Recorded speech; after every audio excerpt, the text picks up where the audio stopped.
हा जवळपास एक आठवडाभरापूर्वी जेव्हा राज्याचं अधिवेशन सुरू होतं त्यावेळेस खऱ्या अर्थाने हा मेळावा करण्याचं आमचं ठरलं होतं, आम्ही योजलं होतं.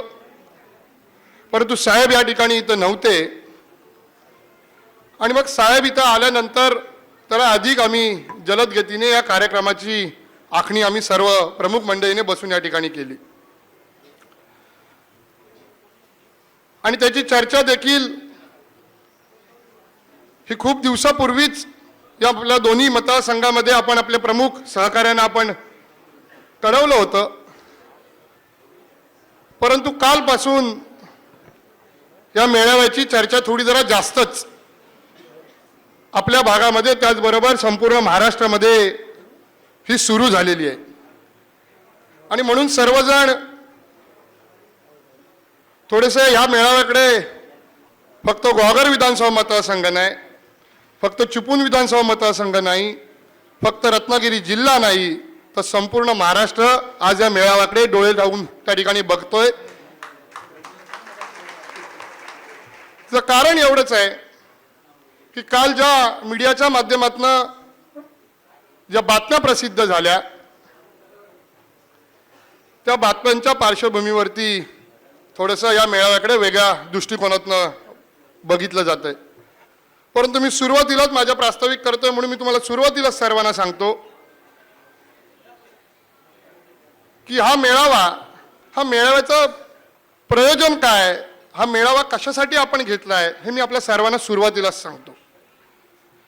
आता ज्याचा उल्लेख फैसल काकांनी त्यांच्या भाषणामध्ये केला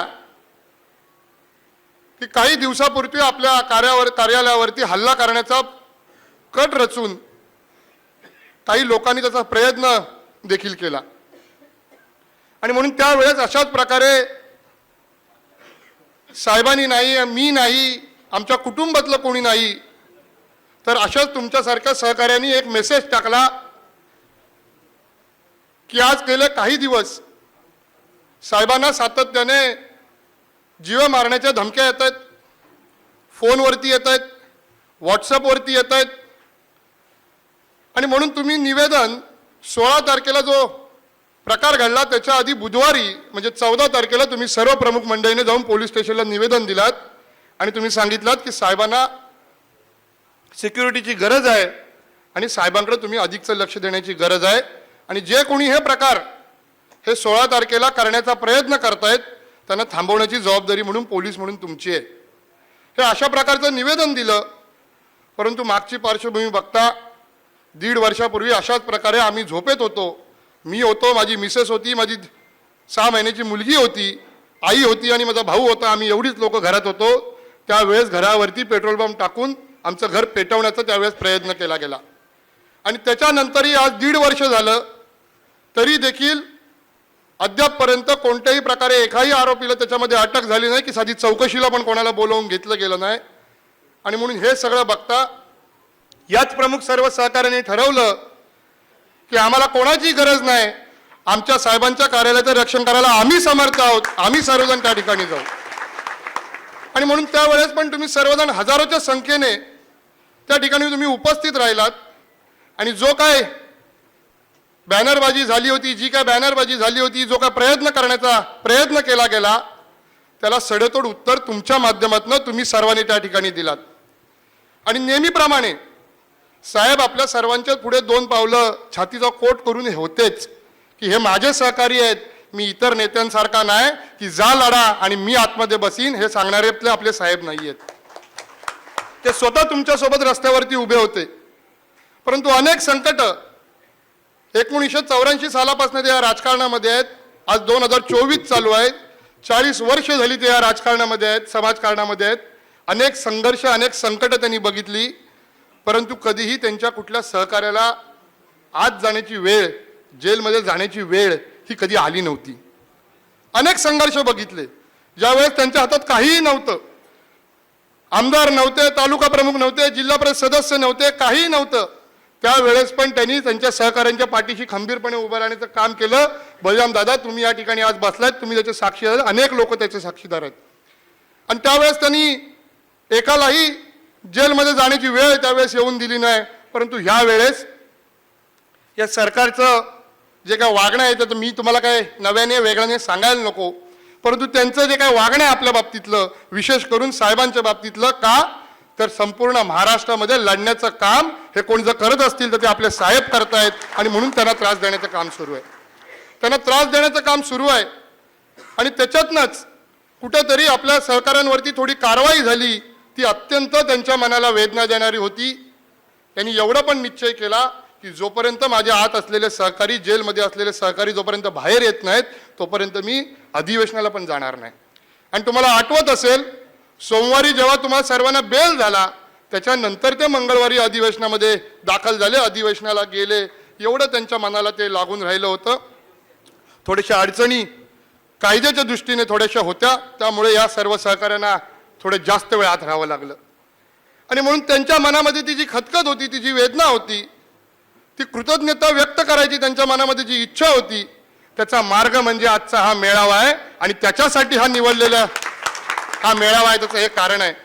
आणि म्हणून त्यांनी ठरवलं, विक्रांत आपण एक काम करूया, सर्व प्रमुख लोकांना बोलव, आपण हा मेळावा करू आणि या मेळाव्याच्या निमित्ताने काय जे काय मनामध्ये असेल ते एकमेकाला सांगू आणि 2 घास आनंदाचे खाऊ आणि आपापल्या घरी आनंदाने जाऊ, अशा प्रकारचा त्यांनी त्या ठिकाणी निर्धार केला.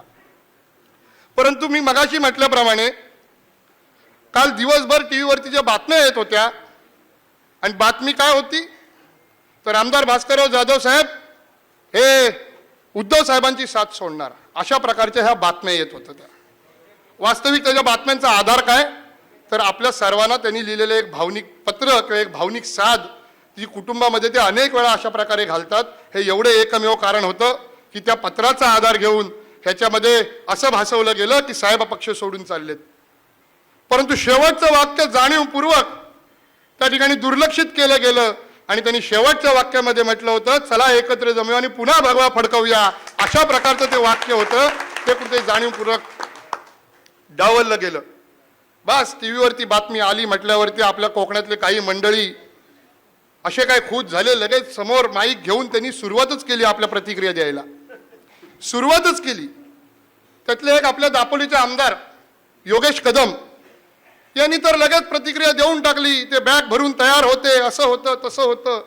मुळामध्ये मला आज या आपल्या सर्व मीडियाच्या मित्रांच्या माध्यमातून मला आमदार योगेश कदमांना सांगायचं आहे की तुम्हाला अतिशय लहान वयामध्ये, तरुण वयामध्ये तुम्हाला ही आमदारकी मिळालेली आहे, तुम्हाला ही संधी मिळालेली आहे. वास्तविक अशा प्रकारची संधी जेव्हा एवढ्या कमी वयामध्ये मिळते त्यावेळेस माणसाने नम्र व्हायचं असतं, नम्र व्हायचं असतं, अकरास्थळेपणा करायचा नसतो. एक तरी माणूस विरोधकातला उठून सांगावं की विक्रांत जाधवला 29व्या वर्षी जिल्हा परिषद अध्यक्ष भेटला आणि त्याच्या डोक्यात हवा गेली आणि त्यांनी माझा अपमान केला किंवा थोरा मोठ्यानं उलट बोलला किंवा एकेरी भाषेत बोलला, एकाने तरी उठून सांगावं. माझ्या वडिलांनी मला शिकवलं की ज्या दिवशी तुला अशा प्रकारची मोठी पदं मिळतील त्या दिवशी तू 4 फूट खाली आला पाहिजेस, नम्र झाला पाहिजेस. तुझ्या डोक्यात हवा जाता कामा नये की मी कोणतरी झालो. तू जो काही झालायस तो या समोर बसलेल्या जनतेच्या मुळे झालायस, ही डोक्यामध्ये तुझ्या नेहमी ही गोष्ट ठेव, हे मला माझ्या वडिलांनी शिकवलं. परंतु काल त्यांनी मागच्या वेळेस एकदा ते बोलले होते, त्यावेळेस मी लोट्याच्या सभेत सांगितलं होतं काय सांगायचं ते, परंतु पुन्हा ते काल त्या ठिकाणी बोलले, पुन्हा बोलले. फार त्यांना काय उत्तर देण्याची आपल्याला गरज नाही, परंतु उत्तर का द्यावं तेवढंच सांगतो की असं जर का कोणी सातत्याने बोलत असेल तर ते खोटं पण आपल्याला खरं वाटायला लागतं. आणि म्हणून फक्त एवढंच उत्तर देतो की योगेश कदम,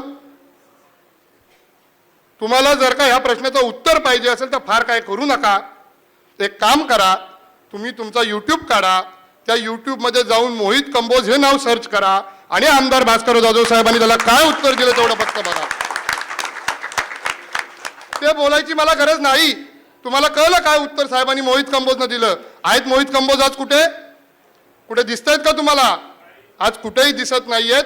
तीच परिस्थिती तुमची होईल एवढंच मी तुम्हाला सांगतो. फार याच्यापेक्षा मला काय बोलण्याची गरज नाही. त्यामुळे थोडा स्वतःला आवर घाला. आपण पहिल्यांदा निवडून आलायत, आमदार भास्करराव जाधव साहेब हे 6व्यांदा निवडून आलेत, एवढंच लक्षात घ्या. आपण पहिल्यांदा निवडून आलायत, ते 6व्यांदा निवडून आलेत. थोडं तरी ताळतंत्र ठेवा, एवढंच त्यांना आजच्या निमित्ताने सांगतो. राहिला विषय त्या कालच्या बातम्यांचा, तर साहेब तर त्यांच्या भाषणामध्ये जे काय बोलायचं ते बोलतीलच, मी काय अधिकचं बोलायची गरज नाही. परंतु 2च गोष्टी आपल्याला आजच्या निमित्ताने सांगतो. थोडा जरा वेळ घेतो अधिकचा, 2च गोष्टी आपल्याला सांगतो. की या चिपळूणमध्ये 1984 पासून मगाशी म्हटल्याप्रमाणे साहेब या ठिकाणी नेतृत्व करतात किंवा राजकारणात या समाजकारणात आहेत. तुम्ही अनेक लोकांनी त्यांना बघितलं, मी काही वेगळ्यानी सांगायची गरज नाही. परंतु काल ज्या बातम्या उठल्या की पक्ष सोडून चाललेत, पळून चाललेत, तर मी तुम्हाला एवढंच सांगतो की आमच्या कुटुंबाचं मी तुम्हाला पहिलं सांगतो आणि नंतर मी तुमच्या सर्वांवरती बोलतो किंवा तुमच्या सर्वांचं बोलतो की आमच्या कुटुंबामध्ये आमचे आजोबा असतील, त्यांचे वडील आमचे आजोबा, आम्ही त्यांना अण्णा म्हणायचो. या आमच्या अण्णांनी गावाच्या विरोधात जाऊन एका मागासवर्गीय व्यक्तीला मदत केली आणि जेव्हा गावाने विचारलं की गाव पाहिजे का तो व्यक्ती पाहिजे, त्यावेळेस आमच्या आजोबांनी सांगितलं, अण्णांनी सांगितलं की जिथं कुठं अन्याय असेल तिथं मी अन्यायाच्या बाजूने उभा राहणार नाही, मी त्याच्या विरोधात लढीन. 14 वर्ष आमच्या कुटुंबानी, म्हणजे आमचा तेव्हा जन्म पण नव्हता, यांचा होता, साहेबांचा होता, 14 वर्ष आमच्या कुटुंबाने त्या ठिकाणी वाळीत काढली, परंतु त्यांच्यासमोर आम्ही झुकलो नाही. हा इतिहास हा जाधव कुटुंबाचा आणि जाधव घराण्याचा आहे आणि त्यामुळे लढणं हे आमच्या रक्तामध्ये आहे. पाठ दाखवून पळणं आमच्या रक्तामध्ये नाही, पाठ दाखवून रक्तामध्ये आमच्या नाही आणि म्हणून कुठेही पळून जाण्याचा काय प्रश्न नाही. हा पहिला मुद्दा. आणि दुसरा मुद्दा 1984 साली ते राजकारणात आले. आज 2024 40 वर्ष ते राजकारणात आहेत. त्या दिवशी जेव्हा असा प्रसंग 16 फेब्रुवारीला आपल्या ऑफिसच्या समोर झाला, त्यावेळेस मी हैराण झालो, मुलगा म्हणून हैराण झालो. मी बघत राहिलो की अशी अनेक जुनी जाणती लोक ज्यांनी राजकारण सोडलेलं आहे, जे आज राजकारणामध्ये नाही आहेत, ज्यांना आज राजकारणातून काहीही नको आहे, त्यांच्या मुलाबाळांसाठी देखील काहीही नको आहे, त्यांना जिल्हा परिषद नको आहे, पंचायत समिती नको आहे, ग्रामपंचायत नको आहे, कोणतं पद नको आहे, तालुका प्रमुख नको, काहीही नको, ह्या लोकांना काहीही नको आहे. ही अशी जुनी जाणती लोक जी अनेक आत्ता पण मला या ठिकाणी त्या दिवशीची दिसत आहेत, ज्यांना साधं काही लोकांना त्यातल्या चालता येत नव्हतं, कोणाचा तरी हात धरून कुठली तरी काठी टेकत टेकत काही लोक आली होती, काही लोक काठी टेकत टेकत आली होती. मी आश्चर्यचकित झालो, ही एवढी लोक बाहेर पडली तरी कुठनं, ही पडली तरी कुठनं. ती मंडळी तर होतीच होती, परंतु त्याचबरोबर अनेक गरम रक्ताचे तरुण, सळसळत्या रक्ताचे तरुण शिवसैनिक, कोण 25 वर्षाचा असेल, कोण 30 वर्षाचा असेल, हे मोठ्या प्रमाणामध्ये त्यावेळेस साहेबांच्या खांद्याला खांदा लावून रस्त्यावरती उतरले होते. हे रस्त्यावरती उतरले होते. मी अनेक वेळा अनेक भाषणांमधनं माझ्या सांगितलंय की पैसे कमवायची मला अजिबात चिंता नाही, मला पैसे कमवायचे नाहीत, फार काय मला भरपूर काय घेऊन जायचं, भरपूर काय कमवायचं अशातला भाग नाहीये, मला भरपूर पैसे कमवून काहीतरी करायचं अशातलाही काही भाग नाहीये, आणि मला भरपूर लोकही कमवायचे अशातला काही भाग नाही. तुम्हाला वाटेल हा असं का बोलतोय, मला भरपूर लोक पण कमवायचे अशातला भाग नाही, कारण की आजकाल पैसे देऊन लोक कशी सभेला आणली जातात हे तुम्ही बघता. परंतु मला आयुष्यात जर का काय कमवायचं असेल तर माझ्या वडिलांनी 40 वर्ष तुमच्यासारखं सर्वसामान्यांचं प्रेम कमवलं, ते मला कमवायचं. मला दुसरं काही कमवायचं नाही आयुष्यामध्ये. ते जे प्रेम त्यांनी कमवलं ते प्रेम मला कमवायचं आहे. पैसे काय मी कमवीन, ते येतील जातील. लोक काय आजकाल भाड्याने पैसे देऊन आणता येतात, परंतु तुमच्यासारखी प्रामाणिक आणि प्रेम करणारी लोक ही पैसे देऊन आणली जात नाहीत. त्याच्यासाठी हृदयामध्ये प्रेम आणि समोरच्या व्यक्तीमध्ये आदर असावा लागतो. तो 40 वर्ष या व्यक्तीने जपला, 40 वर्ष या व्यक्तीने जपला, आणि म्हणून ते प्रेम ही त्यांची लढण्याची ताकद आहे. त्यामुळे कुठेही पळून जाण्याची काही गरज नाही. हे एवढंच आजच्या निमित्ताने सांगतो. गेल्या काही दिवसांमध्ये जेव्हा 16 तारखेला ती सभा झाली, त्यावेळेस त्या नेत्यांनी जाऊन गुहागरमध्ये बरीच काय गरळ ओकली. आम्ही काहीच त्याच्याबद्दल काय बोललो नाही. आम्हाला पण कुटुंब म्हणून वाईट वाटतं, आम्हाला पण भावना आहेत, आम्हाला पण वेदना आहेत, पण आम्ही कुठं काय बोललो नाही. हरकत नाही. त्याचं उत्तर ही आजचा हा मेळावा आहे की त्यांनी आणलेली भाड्याची माणसं किती होती आणि तुमच्यासारखी प्रेमाने जमलेली माणसं, हे त्याचं खरं उत्तर होतं. हे खरं उत्तर होतं. म्हणून अधिकचं काय बोलत नाही. फक्त माझ्या मीडियाच्या मित्रांना सांगतो की ही बातमी तुम्ही केलात मीडियाच्या मित्रांनो, त्याच्यामध्ये माझं काय नाही, माझं मन घट्ट झालंय. माझ्या वडिलांनी इतकं नाही, परंतु थोडंफार त्यांच्या ज्या वाटेला संघर्ष आला तो माझ्याही आला. मीही त्याच्यातलं काही थोडंफार म्हणजे त्यांच्याबरोबर राहून आम्हीही संघर्ष करतोय. आम्हाला त्याच्यामुळे आमची मनं घट्ट झाली आहेत आणि राजकारणामध्ये असल्यामुळे आम्ही ते मान्यच केलेलं आहे की आमच्या वाटेला हे येणार आहे. परंतु आमची पण कुटुंब आहेत, हे लक्षात घ्या. एका तुम्ही छोट्याशा वाक्याचा आधार घेऊन असं तुम्ही रान उठवणं हे योग्य नाही. आमच्या घरात माझी मिसेस असेल, वहिनी असेल, आई असेल, बहिणी असतील, माझी भावंड असतील, ह्यांना देखील वेदना होतात अशा प्रकारच्या चुकीच्या बातम्या जेव्हा येतात आणि हे असे पहिल्यांदा आमदार झालेले व्यक्ती वाटेल ते त्यांच्यावरती बोलतात. आणि त्याच्यामुळे तुम्ही असं प्लीज करू नका, ही माझी तुम्हाला विनंती आहे. माझ्याच कुटुंबाचं सोडू दे, इथं बसलेला प्रत्येक व्यक्ती हा कुटुंबातला आहे. तो प्रत्येक व्यक्ती कालपासून मला फोन करतोय की आम्हाला साहेबांवरती विश्वास आहे, परंतु आम्हाला लोकांनी खूप फोन केले की हे नक्की काय चाललंय आणि त्यामुळे त्यांना देखील त्रास होतो. त्यामुळे माझी तुम्हाला विनंती आहे की ही तुम्ही असं काही पुन्हा करू नका. कुठेही आम्ही जात नाही आहोत. आम्ही सर्वजण त्या ठिकाणी